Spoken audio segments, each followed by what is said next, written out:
रक्षा मंत्री राजनाथ सिंह लद्दाख और जम्मू कश्मीर के दौरे पर, कहा देश के स्वाभिमान पर कोई चोट बर्दाश्त नहीं की जाएगी।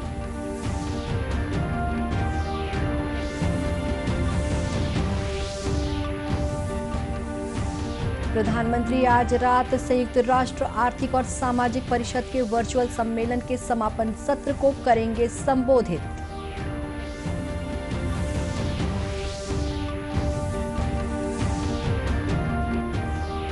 देश में कोरोना वायरस से स्वस्थ होने की दर 63% से अधिक हुई। प्रदेश में भी बीते 24 घंटों में 127 मरीज हुए स्वस्थ।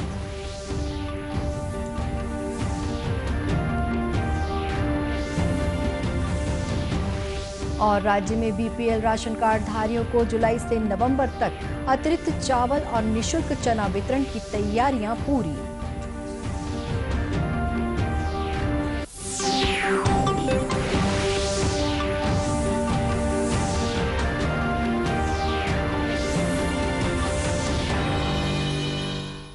नमस्कार, आप देख रहे हैं दूरदर्शन समाचार। मैं हूं शुभ्रा भट्टाचार्य। अब समाचार विस्तार से।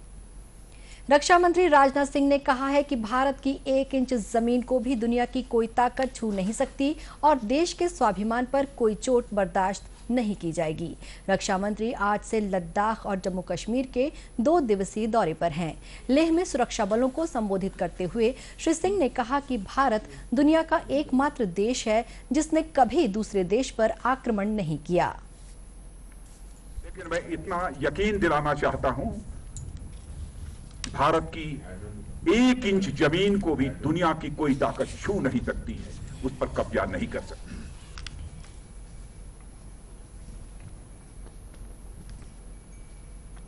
लेकिन बातचीत के द्वारा यदि समाधान निकलता है तो इससे अच्छी बात और कोई दूसरी नहीं हो सकती है। वह सिलसिला चल रहा है, मिलिट्री लेवल पर भी बातचीत चल रही है, डिप्लोमेटिक बातचीत भी चल रही है।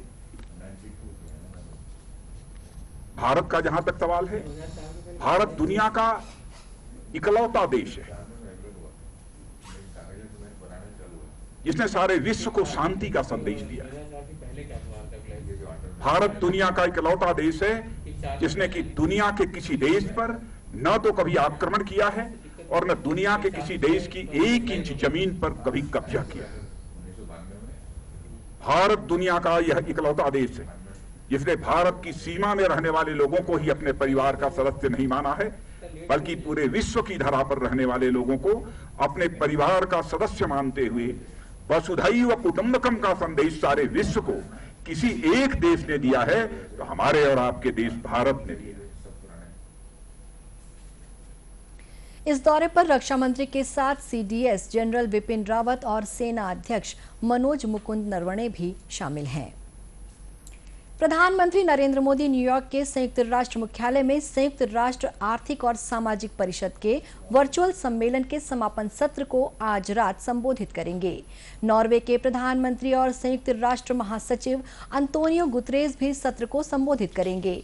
आर्थिक और सामाजिक परिषद की इस वार्षिक बैठक में विभिन्न सरकार, निजी क्षेत्र और शिक्षा क्षेत्र के प्रतिनिधि भाग ले रहे हैं। इस वर्ष का विषय है कोविड-19 के बाद बहुपक्षवाद। 75वीं वर्षगांठ पर संयुक्त राष्ट्र का कैसा स्वरूप आवश्यक। सत्र में बहुपक्षवाद को प्रभावित करने वाली ताकतें तथा कुशल नेतृत्व, प्रभावी अंतर्राष्ट्रीय संस्थाएं और वैश्विक भागीदारी मजबूत करने के उपायों पर विचार विमर्श होगा। भारत के पिछले महीने की 17 तारीख को सुरक्षा परिषद का गैर स्थायी सदस्य चुने जाने के बाद ये पहला अवसर है जब प्रधानमंत्री श्री मोदी संयुक्त राष्ट्र सत्र को संबोधित कर रहे हैं। भारत को वर्ष 2021-22 के लिए सुरक्षा परिषद का गैर स्थायी सदस्य चुना गया है। देश में कोरोना वायरस से स्वस्थ होने वालों की कुल संख्या 6,35,757 हो गई है। स्वस्थ होने की दर 63.33% पहुंच चुकी है। बीते 24 घंटों के दौरान रिकॉर्ड 22,942 लोग स्वस्थ हो चुके हैं। फिलहाल देश में कुल 3,42,473 संक्रमित मरीजों का इलाज चल रहा है। वहीं बीते 24 घंटों के दौरान देश में कोविड-19 के कुल 34,956 नए मामले दर्ज किए गए हैं। भारत में इस महामारी के फैलने के बाद एक दिन में ये सबसे बड़ी संक्रमित संख्या है। इधर राज्य में भी बीते 24 घंटों के दौरान कोरोना संक्रमण के 197 नए मामले मिले हैं। वहीं इस दौरान 127 मरीजों को स्वस्थ होने के बाद अस्पताल से डिस्चार्ज कर दिया गया है। बीते 24 घंटों में रायपुर से सबसे अधिक 57 नए मरीज मिले हैं, जबकि बिलासपुर से 32, राजनांदगांव से 23, दुर्ग से 17, कबीरधाम से 16, सरगुजा से 14 और जांजगीर चांपा से 12 पॉजिटिव मामले सामने आए हैं। जबकि बीते 24 घंटों में अंबेडकर अस्पताल में कोरोना संक्रमण से एक मरीज की मौत हो गई है। ये बुजुर्ग मरीज जांजगीर चांपा जिले का रहने वाला था।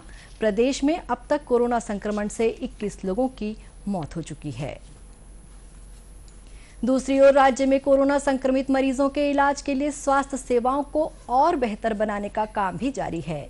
कोरिया जिले के कंचनपुर स्थित कोविड केयर 50 बिस्तर वाले अस्पताल में नमूनों की जांच के लिए ट्रू नेट लैब की स्थापना की गई है। इस सुविधा के शुरू होने से स्थानीय मरीजों को अब इलाज के लिए रायपुर आने की जरूरत नहीं पड़ रही है। कोरिया का ये कोविड सेंटर अत्याधुनिक उपकरणों से सुसज्जित है और संदिग्ध मरीजों की जांच रिपोर्ट एक दिन में ही मिल जा रही है। कोरिया के मुख्य चिकित्सा एवं स्वास्थ्य अधिकारी डॉक्टर रामेश्वर शर्मा ने बताया कि सरकार के निर्देशानुसार स्वास्थ्य कर्मी अपना कार्य पूरे दायित्व के साथ कर रहे हैं। हमारे कोविड हॉस्पिटल में आज की डेट में 15 मरीज भर्ती हैं। अभी तक 33 मरीजों का इलाज हो चुका है और 22 मरीज ठीक होकर जा चुके हैं।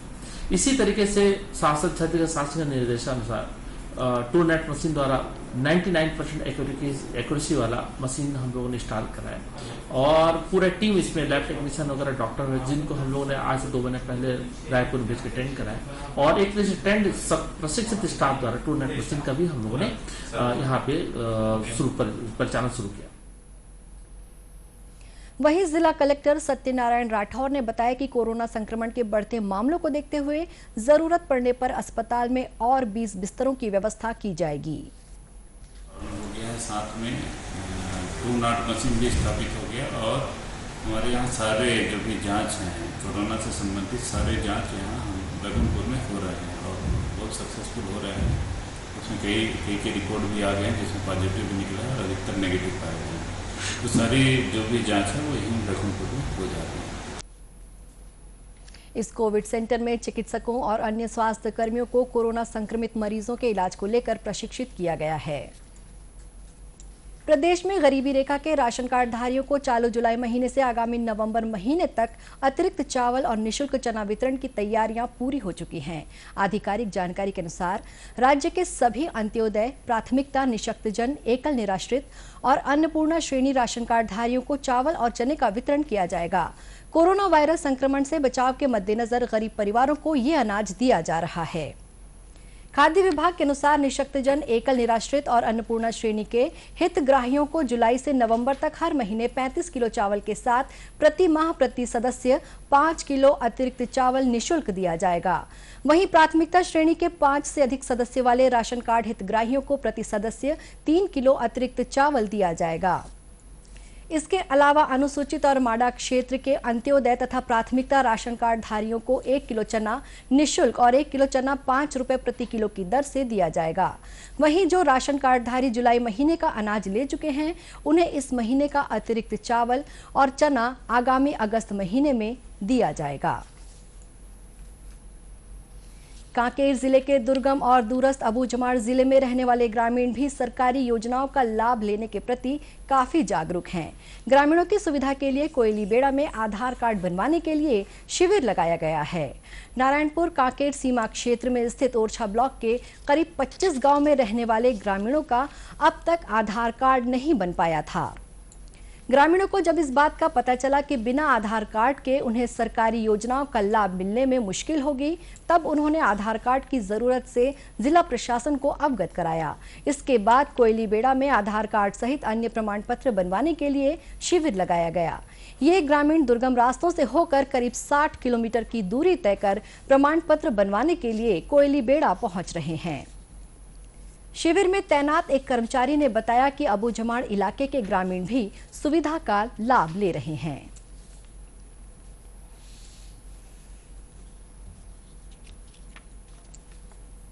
कोयलीबेड़ा में जो अभी नया खुला हुआ है इसमें आधा नारायणपुर क्षेत्र के जो अबूझ मार्ग क्षेत्र के हैं, जो कोलीबेड़ा से लगे हुए हैं, वहाँ के लोग भी आके यहाँ पे पंजीयन करा रहे हैं और उनका पंजीयन हो रहा है यहाँ पे।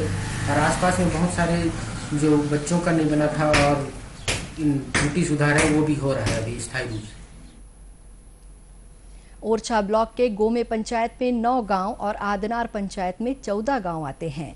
शिविर लगने से पहले इन सभी गांव के ग्रामीणों के पास न तो आधार कार्ड था और न ही राशन कार्ड था।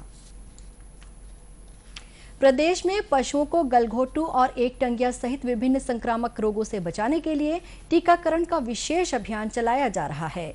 अभियान के तहत गांव-गांव में पशु चिकित्सा शिविर लगाकर पशुओं का टीकाकरण किया जा रहा है। ये अभियान बीते 15 मई से चल रहा है और अब तक राज्य में 97 लाख से अधिक पशुओं को गलघोटू और एकटंगिया का टीका लगाया जा चुका है। वहीं राज्य में 5,69,000 भेड़ और बकरियों को इंट्रोटॉक्सिमीनिया का टीका लगाया गया है। रायपुर स्थित पशु चिकित्सा सहायक डॉक्टर विक्रम पाठक ने इस अभियान के बारे में जानकारी दी। जो है सबसे अच्छा उपाय है और हमारे पशुपालन विभाग के द्वारा समय समय पर हर बारिश के मौसम के पहले गलघोटू जो है बीमारी, उसका टीकाकरण किया जाता है उसका। और ये टीकाकरण जो है हमारी सारी संस्थाओं में उपलब्ध है, पर्याप्त मात्रा में उपलब्ध हैं और उसका टीकाकरण नियमित रूप से हमारी संस्था जो प्रभारी है उनके द्वारा पशुपालकों के घर में जाकर के भी किया जा रहा है और गोठानों में भी जाकर के किया जा रहा है। अभी डॉक्टर पाठक ने बताया कि गलघोटू बीमारी संक्रामक होने के साथ ही जानलेवा भी है।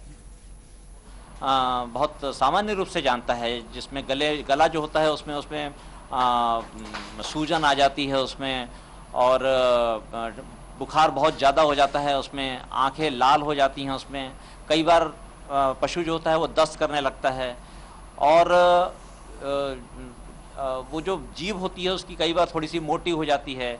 गले में सूजन आने की वजह से वो सांस लेने में उसको तकलीफ होने लगती है। कई बार सांस लेते लेते घर्र घर्र की आवाज़ आने लगती है। तो ये कुछ लक्षण हैं गलघोटू बीमारी के, जो एक जीवाणु के द्वारा फैलने वाली बीमारी है और चूंकि ये संक्रामक है इसलिए एक पशु से दूसरे पशु में फैल सकती है, पानी के द्वारा, उसके खाने के द्वारा ये माध्यम से फैल सकती है। इसलिए इन बीमारियों, अच्छा दूसरी चीज़ यह है कि इस बीमारियों में मृत्यु दर होती है। यदि ये एक बार बीमारी हो गई तो उसमें आप इलाज यदि कर भी लें तो कोई कहा नहीं जा सकता कि उस बीमारी में कि उसमें वो एनिमल बिल्कुल ठीक हो जाएगा। कई बार उसमें मौत हो जाती है। इसलिए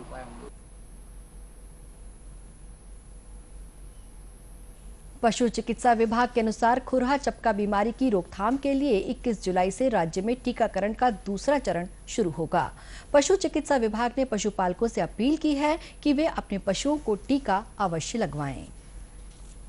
प्रधानमंत्री ग्राम सड़क योजना की मदद से प्रदेश के माओवाद प्रभावित इलाकों की तस्वीर और तकदीर दोनों बदल गए हैं। राजनांदगांव जिले के डोंगरगढ़ विकासखंड के तहत बछेरा भाटा से माओवाद प्रभावित क्षेत्र खुर्सीपार खुर्द तक जंगल, पहाड़ों और घाटों से होकर पहली बार पक्की सड़क बनाई गई है। पीएम सड़क योजना के तहत करीब 70 किलोमीटर लंबी इस सड़क के बनने से स्थानीय ग्रामीणों को काफी राहत मिली है। में बहुत दिक्कत होती रही से रोड के माध्यम आज जब बनी तो हमारे गांव में महतारी एक्सप्रेस और महतारी एक्सप्रेस के बाद में 108 जो इमरजेंसी सुविधा है वो शासन के हमारे तुरंत तत्काल मिल जाते, शहर से आए में देरी नहीं लगे। हमारे गांव में पक्की सड़क की सुविधा नहीं थी तो बहुत सारी दिक्कतों का सामना करना पड़ता था। जैसे अपना जो भी धान है उसको बेचने के लिए मंडी जाना पड़ता था, उसमें दिक्कत होती थी। एम्बुलेंस हमारे गांव तक नहीं पहुंच पाती थी, उसमें दिक्कतें होती थी। जो गर्भवती महिलाएं हैं उनको समय पर अस्पताल नहीं पहुंचा पाते थे। लेकिन आज पक्की सड़क के बनने के बाद सारी दिक्कतें ख़त्म हो चुकी है। रोड बन गया उसके कारण हमें जाने में बहुत सुविधा हो रही है। जैसे कि धान बेचने मंडी जाने पड़ता था शहर, तो हम लोगों को बहुत तकलीफ का सामना करना पड़ता था। कीचड़ रहता था, पानी भरा रहता था, उससे जाने में बहुत ही तकलीफ होती थी। आज पक्की सड़क बन गई है, उससे हम लोगों को जाने में बहुत सुविधा हो रही है। जिला कलेक्टर टोपेश्वर वर्मा ने बताया कि योजना के तहत सड़क बनाने के लिए कई जगहों पर पहाड़ों और घाटों को काटा गया। पहले वहाँ चूँकि पहाड़ और घाटी को पार करके गांव तक पहुँचते हैं लोग, तो वाकई में बहुत परेशानी वाली जगह थी। लेकिन अब पक्की सड़क बन गया और घाट में सीसी रोड बनाया गया है और कार्य अभी थोड़ा बहुत चल ही रहा है और उस कार्य को पूर्ण होने से बहुत छोटा गांव है, उस ग्रामीणों को बहुत सुविधाएं मिलेगी। दुर्गम इलाके में बसे खोलार घाट के ग्रामीणों के लिए पक्की सड़क का निर्माण एक सपना था, लेकिन प्रधानमंत्री ग्राम सड़क ने इसे साकार कर दिया। इसी के साथ ये समाचार बुलेटिन समाप्त हुआ। नमस्कार।